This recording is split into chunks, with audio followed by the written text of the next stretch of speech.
Słuchasz podcastu Angielski z Konradem. Nowe odcinki każdego tygodnia.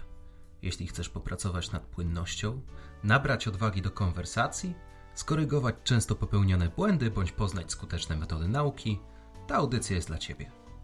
Remember, you're not at school, so chill out, kick back and enjoy yourself.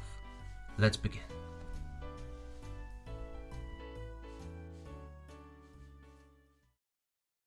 Hello everyone, welcome to another episode of Angielski z Konradem. I hope you are well, ready and willing to learn. Enjoy the show. Let's begin with some vocabulary. Amusing, amusing, zabawne.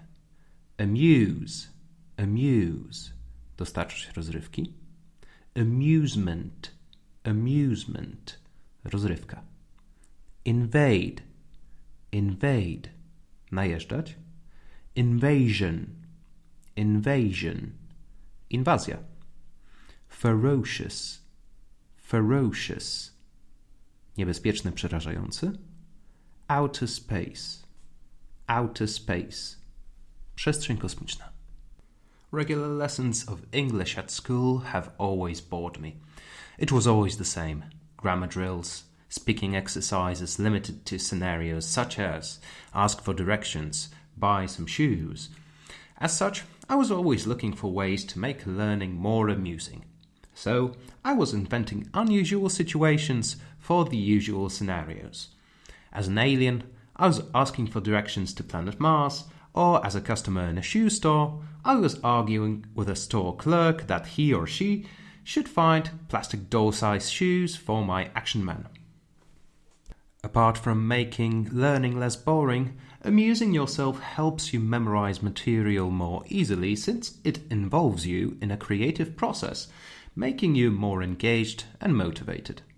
Moreover, it invokes positive emotions which you may utilize to successfully learn. Think about it. Events that made you excited, scared, furious, or happy, you remember them well. The more amusing your stories are, the easier it is to remember them. Think of your sentence as of a building. Treat vocabulary as your building blocks and grammar as a set of rules on how to put those blocks in a correct order. Choose a noun which will become your subject. Remember, it has to be amusing. One of the words in English I find most hilarious is, drumroll please, ducks. I can't tell you why, but I find ducks unusually entertaining. In order to make it even more amusing, let's use a diminutive. Duckies. Keep in mind that diminutives are much less common in English than in Polish. For example, the word bear. In English, it has no diminutives at all, whereas it has several in Polish. Miś, misio, misiaczek. But that's not enough, since we need a verb to create a basic sentence. So, let's add one. Duckies invade. Next, let's elaborate on what place our feathery fellows wish to conquer. Duckies invade Earth. How can ducks invade our planet? They have to be made of some resistant and tough material, such to withstand any conventional weapons. Rubber duckies invade Earth. All right, but what are they like? Are they nice? Ferocious rubber duckies invade Earth. But where did they come from? Ferocious rubber duckies from outer space invade Earth. Makes for a nice newspaper headline, don't you think? Now, let's change it into a passive voice sentence. Earth is invaded by ferocious rubber duckies from outer space.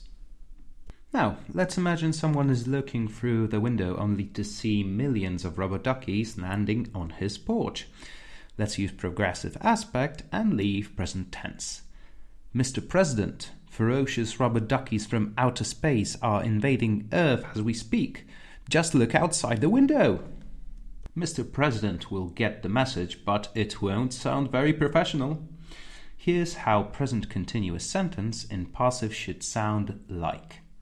Sir, Earth is being invaded by ferocious rubber duckies from outer space as we speak. That sounds much better.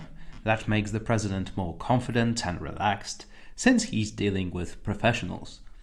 Let's leave the president and his advisors for now and form present perfect sentence. Ferocious rubber duckies from outer space have just invaded Earth. Nobody is safe. The event will go down in history as the rubber duckies invasion.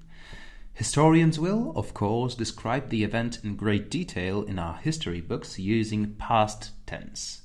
In 2020, ferocious rubber duckies from outer space invaded Earth.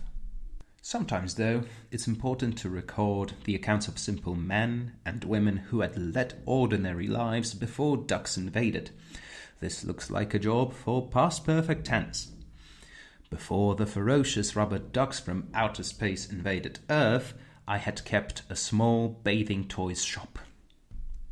Now, imagine that those are the words of a lunatic fearmonger in the street. Fearmongering is a practice of making people act some way due to superficial fear.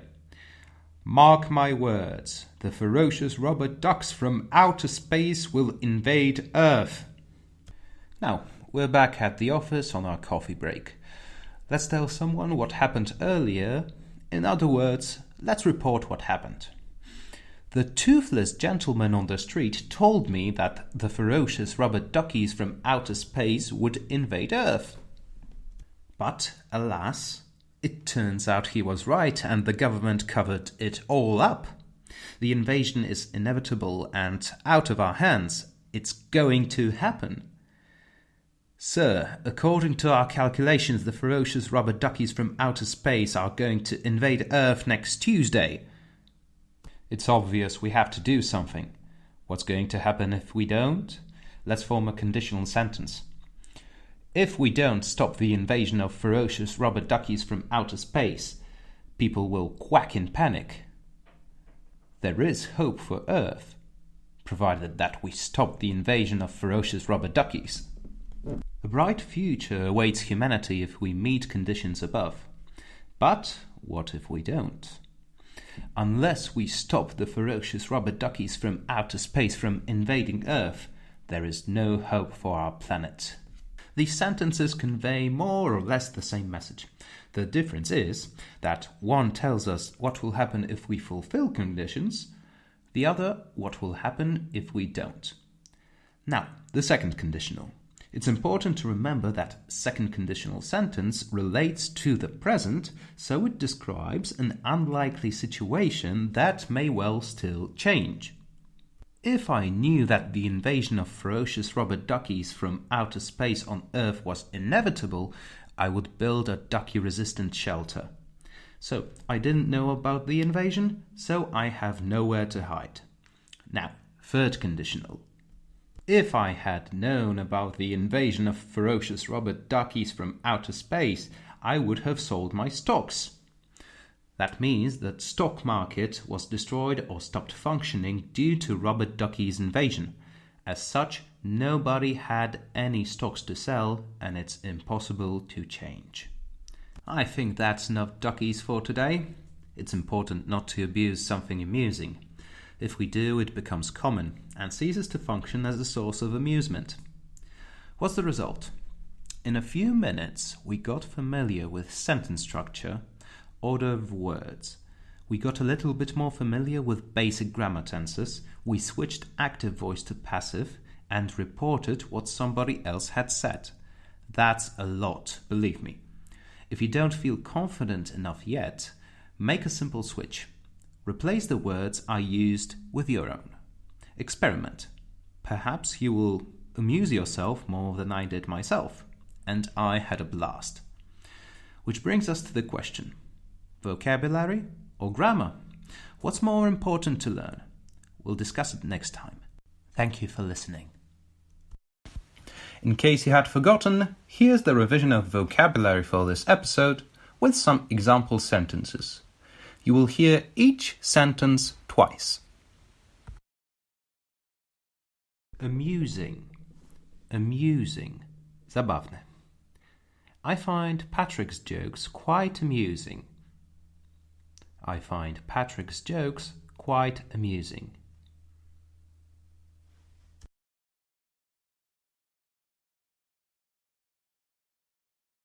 Amuse. Amuse. Dostarczać rozrywki. Children have no trouble finding ways to amuse themselves. Children have no trouble finding ways to amuse themselves.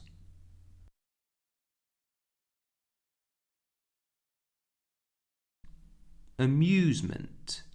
Amusement. Rozrywka. It's funny how a stick can be such a source of amusement for your dog. It's funny how a stick can be such a source of amusement for your dog.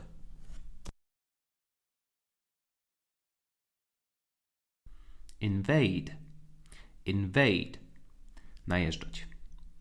Some loonies believe aliens invade Earth in disguise. Some loonies believe aliens invade Earth in disguise.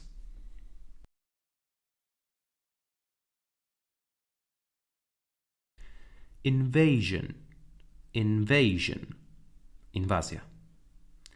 The old continent has been safe from invasions for decades. The old continent has been safe from invasions for decades. Ferocious. Ferocious. Niebezpieczny, przerażający. No animal messes with the ferocious tiger. No animal messes with the ferocious tiger.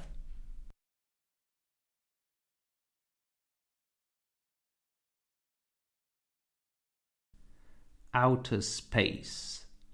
Outer space. Przestrzeń kosmiczna. There are planets very similar to our own in outer space. There are planets very similar to our own in outer space. There are planets very similar to our own in outer space. And that's the conclusion of today's podcast. I hope you enjoyed it. Thank you for listening. I'll talk to you next time.